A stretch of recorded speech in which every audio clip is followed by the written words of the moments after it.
Oliveira. A oliveira é uma das árvores mais antigas que o ser humano já cultivou.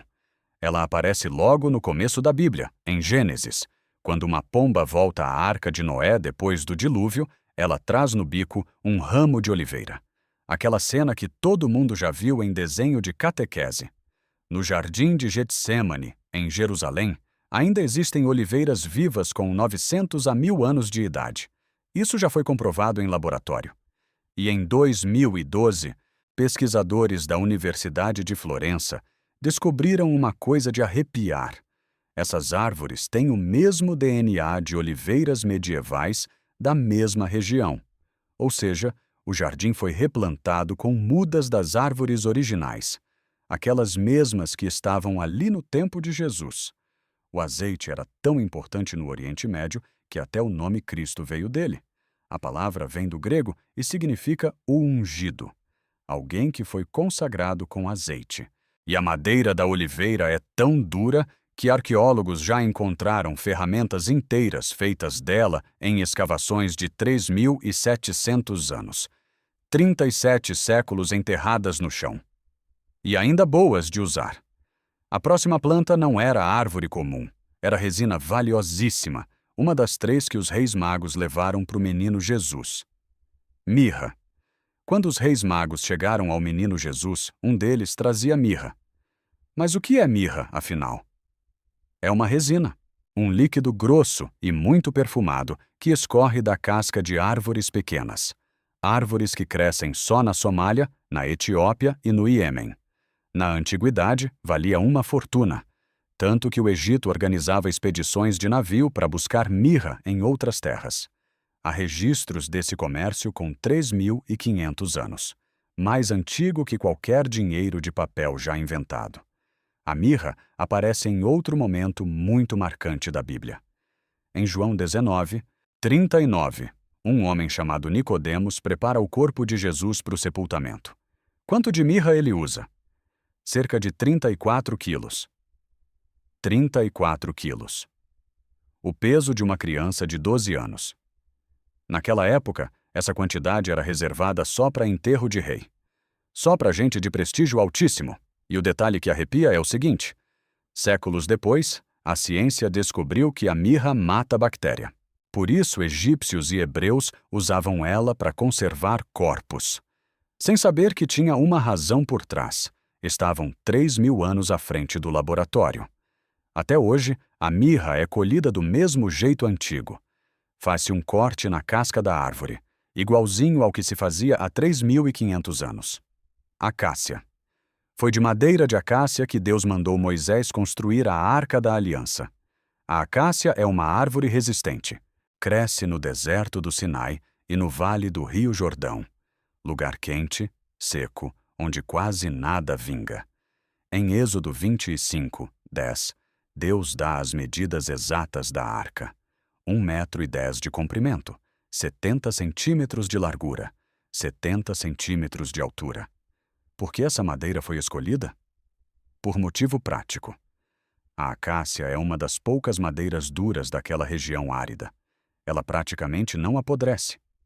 Dura séculos sem se desfazer. Mas tem um detalhe que ninguém imaginava na época. Várias espécies dessa mesma família de árvores guardam, na casca, uma substância chamada DMT.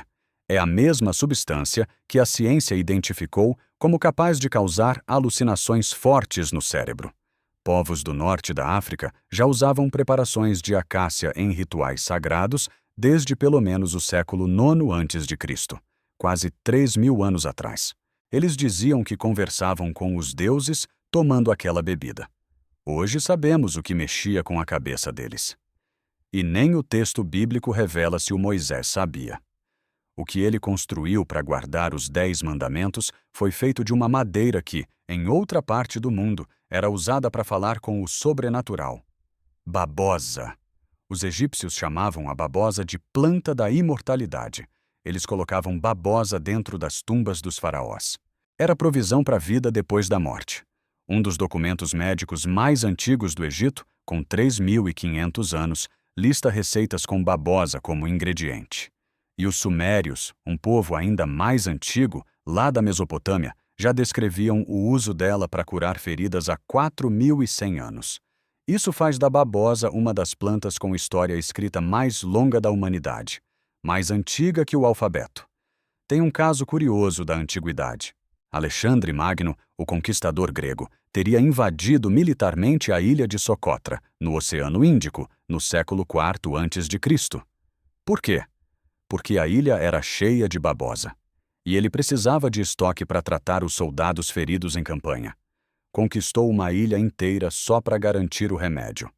Hoje, produtos feitos de babosa movimentam 13 bilhões de dólares por ano no mundo.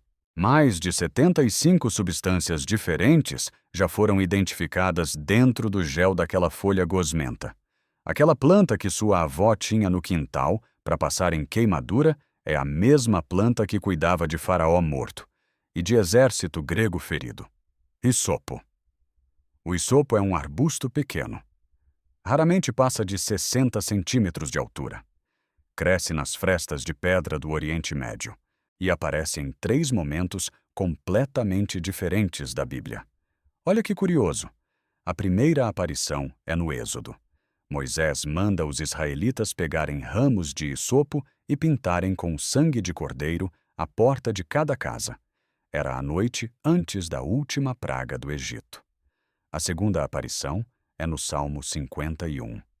O rei Davi, arrependido de seus pecados, escreve uma frase que ficou famosa: "Purifica-me com hisopo e serei limpo." A partir daí, a planta virou símbolo de limpeza espiritual no judaísmo. A terceira aparição é a mais pesada. Jesus está na cruz. Um soldado romano molha uma esponja em vinagre, espeta na ponta de um ramo de hisopo e leva até a boca dele. O detalhe que ninguém sabia naquela época é o seguinte: o hisopo tem as mesmas substâncias presentes hoje em antissépticos de boca, tipo o Listerine que se compra em farmácia. Escolher esse arbusto para ritual de limpeza, há mais de 3.000 anos, fazia sentido científico, sem que ninguém soubesse disso. A intuição religiosa do povo antigo acertou em cheio numa coisa que a ciência só foi entender no século XX: mostarda. Em Mateus 13:31, Jesus conta uma das parábolas mais conhecidas do Evangelho. Ele diz: "O reino dos céus é como um grão de mostarda, o menor de todos os grãos." E aqui Jesus não estava exagerando. A semente da mostarda preta mede entre 1 e 2 milímetros. Praticamente um pontinho. Quase invisível na palma da mão. Qualquer agricultor da época entendia a comparação na hora. Mas Jesus contou só metade da história. O que a parábola não descreve é o que acontece depois. Aquela semente minúscula pode crescer até 4 metros de altura, numa única estação. 4 metros é uma casa de um andar inteira. É uma das maiores diferenças entre tamanho inicial e tamanho final de toda planta cultivada na região, de ponto invisível a arbusto que dá sombra, em poucos meses. E tem outra coisa que a parábola não menciona. As sementes de mostarda guardam uma substância que reage com água. Quando você mistura mostarda em pó com água, é essa reação que produz a ardência famosa, aquele puxão no nariz que faz lacrimejar. A ciência comprovou que essa mesma substância é capaz de eliminar bactérias perigosas, como a salmonela e a Escherichia coli. O tempero da sua mesa é antibiótico natural. Romã. A romã é cultivada no Oriente Médio e na Ásia Central há pelo menos 5.000 anos. 5.000 anos. Para você ter ideia, é mais antigo que as pirâmides do Egito. Sementes de romã com 3.000 anos já foram encontradas em escavações de tumbas egípcias. Ela aparece em pelo menos 4 livros da Bíblia: no Cântico dos Cânticos, nos Números, no Deuteronômio e no Êxodo. Nesse último, Deus pede uma coisa muito específica. Manda que as vestes do sumo sacerdote sejam bordadas com romãs nas cores azul, roxo e vermelho na barra do manto. E tecidos achados em tumbas egípcias depois confirmaram: o bordado realmente reproduzia o fruto. Existe uma tradição judaica antiga que diz que cada romã tem exatamente 613 sementes, o mesmo número exato dos mandamentos da Torá. Pesquisadores israelenses resolveram contar de verdade. Nos anos 70 e 80, pegaram romã, abriram, sentaram e contaram. O resultado? Entre 400 e 600 sementes por fruto. Quase nunca os 613 exatos. Ou seja, o número virou símbolo religioso, não uma realidade da natureza. E mais um detalhe que a ciência moderna descobriu. A romã tem poder antioxidante cerca de 3 vezes maior que o vinho tinto. Figueira.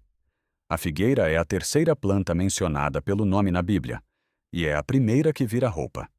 Em Gênesis 3, 7, logo depois de comerem o fruto proibido, Adão e Eva costuram folhas de figueira para se cobrir. Folhas de figueira viraram a primeira vestimenta da história sagrada. Em 2006, arqueólogos no Vale do Rio Jordão encontraram figos domesticados num sítio chamado Gilgal 1. A idade desses figos? 11.400 anos. 11.000. Mais antigo que qualquer evidência de cultivo de trigo ou de cevada na mesma região. A figueira foi um dos primeiros vegetais que o ser humano resolveu plantar de propósito. Em Marcos 11, tem outra cena marcante com figueira. Jesus passa por uma árvore fora da estação de frutos. Não acha figo nenhum. Amaldiçoa a figueira. No dia seguinte, ela está completamente seca. É o único milagre de destruição em todos os 4 evangelhos. Mas o que nenhum texto sagrado conta é o detalhe mais estranho da biologia dessa planta. Cada variedade de figueira depende de uma única espécie de vespa para ser polinizada.